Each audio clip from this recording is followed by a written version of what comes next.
Hi friends, welcome back to how to Emmy. ఈరోజు నేను ఒక ఎమ్మీ రెసిపీతో వచ్చేసానండి. అదే చికెన్ కర్రీ. ఈ చికెన్ కర్రీ చాలా బాగుంటుంది. యాక్చువల్గా ఇది మా అత్తయ్య గారి స్టైల్లో చికెన్ కర్రీ అనమాట.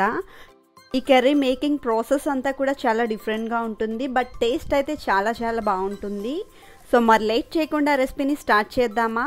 అంతకంటే ముందు మన ఛానల్ని ఇంకా ఎవరైనా సబ్స్క్రైబ్ చేసుకోలేని వాళ్ళు ఉంటే తప్పకుండా సబ్స్క్రైబ్ చేసుకుని మీ సపోర్ట్ని మాకు ఇవ్వండి. సో ఇప్పుడు చికెన్ కర్రీకి కావాల్సిన ఇంగ్రీడియంట్స్ని చూసేద్దాం.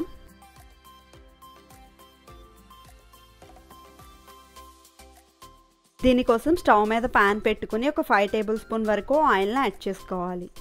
ఆయిల్ బాగా హీట్ అయిన తర్వాత ఫ్రెష్గా ఉన్న కరివేపాకుని యాడ్ చేసుకోవాలి. అలాగే 1 కప్ జీడిపప్పుని కూడా యాడ్ చేసుకుని బాగా ఫ్రై చేసుకోవాలి.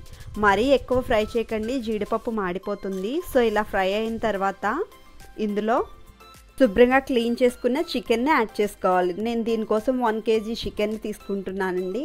సో ఇలా చికెన్ పీసెస్ అన్నిటినీ యాడ్ చేసుకొని ఇప్పుడు ఇందులో 1/2 టేబుల్ స్పూన్ పసుపు, 1 టేబుల్ స్పూన్ సాల్ట్ని కూడా యాడ్ చేసుకొని ఒకసారి బాగా కలుపుకోవాలి.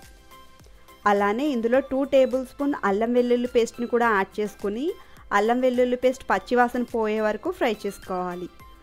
ఇలా ఒక 5 మినిట్స్ పాటు ఫ్రై చేసుకున్న తర్వాత సన్నగా తరిగిన పచ్చిమిర్చిని యాడ్ చేసుకుని సన్నగా తరిగిన ఉల్లిపాయ ముక్కల్ని కూడా యాడ్ చేసుకోవాలి. సో మా అత్తయ్య గారు ఇలా పచ్చి ఉల్లిపాయలను యాడ్ చేస్తారండి, బట్ టేస్ట్ అయితే చాలా బాగుంటుంది. ఫైనల్గా మీకు కర్రీ ప్రిపేర్ అయ్యేసరికి ఆనియన్స్ అనేవి ఎక్కడా కనిపించవు, మంచిగా కుక్ అయిపోతాయి. ఇలా యాడ్ చేసుకుని ఒకసారి బాగా కలుపుకొని ఇందులో 5 టేబుల్ స్పూన్ వరకు కారాన్ని యాడ్ చేసుకోవాలి. సో నేను కేజీ చికెన్ని తీసుకున్నాను కాబట్టి కాస్త కారం ఎక్కువే పడుతుందండి. ఇలా కారాన్ని యాడ్ చేసిన తర్వాత 1 టేబుల్ స్పూన్ ధనియాల పొడి, 1 టేబుల్ స్పూన్ గరం మసాలా పొడి, అలానే 1 టేబుల్ స్పూన్ చికెన్ మసాలా పౌడర్ని కూడా యాడ్ చేసుకోవాలి. సో మీ దగ్గర చికెన్ మసాలా పౌడర్ ఉంటే యాడ్ చేయండి, లేదంటే స్కిప్ చేసేయచ్చు. మసాలాలన్నీ యాడ్ చేసుకున్న తర్వాత 1 టేబుల్ స్పూన్ సాల్ట్ని కూడా యాడ్ చేసుకుని ఒకసారి బాగా కలుపుకోవాలి. మనం వేసుకున్న మసాలాలన్నీ చికెన్కి పట్టేలా బాగా కలుపుకొని ఇప్పుడు ఒక మూత పెట్టుకుని ఒక 10 మినిట్స్ పాటు ఉడికించుకోవాలి. నేను ఈ చికెన్లో వాటర్ అనేది అసలు యాడ్ చేయలేదండి. చికెన్లో మీకు వాటర్ ఉంటుంది కదా, అదే సరిపోతుంది. మీకు అవసరమైతే 1 టీ గ్లాస్ వాటర్ని యాడ్ చేసుకోవచ్చు. ఒక 10 మినిట్స్ తర్వాత మూత తీసి చూస్తే చికెన్ అనేది ఈ విధంగా కుక్ అయిపోయి ఉంటుంది. చికెన్ ఆల్మోస్ట్ మీకు 70% కుక్ అయిపోయింది. సో వాటర్ అనేది అస్సలు యాడ్ చేయకుండానే మీకు వాటర్ వచ్చేసింది కదా.